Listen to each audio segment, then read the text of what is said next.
Битолскиот пазар со двовековна традиција, за кого пазарџиите велат дека е најголемиот животен универзитет, денеска речиси беше полупразен. Прва мисла што ќе им падне на намерниците како причина се поларните студови, иако битолските мишчи биле учени да работат и во многу постудено време.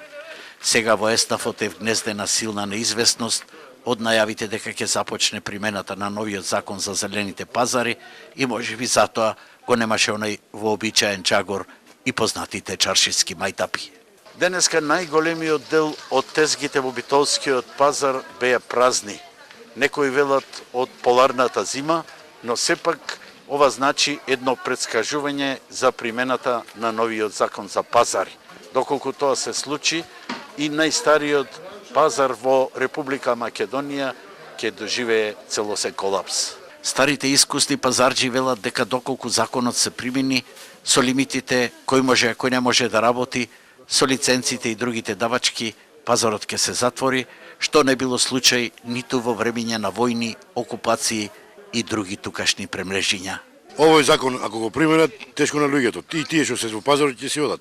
Мислам дека многу продавачи ќе отстапат, ќе прекинат со работа, бидејќи само наметнуваат секоја година по некоја давачка. Од 2 излегуваме накрај, а со 9 души сум дома. Ше лиценци да ни клат, што ние фајде?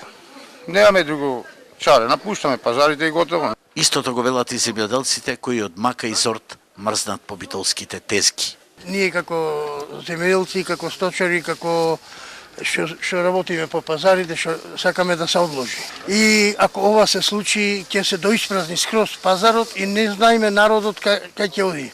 Ние земјоделците ќе пропаднеме ако прикупците тука што се. Ич те се дам овде. Ич.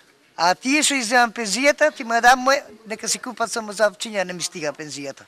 Од управата на битолски пазари сметат дека законот треба да се укине или во најлош случај да се одложи, оти на овој начин пазарџиската дејност финансиски целосно ќе колабира. Доколку дојде на примена на законот, ќе се намали издавањето на тезги во моментот што располагаме како информација, што ги исполнуваат условите според законот се негде околу 50% во Битола.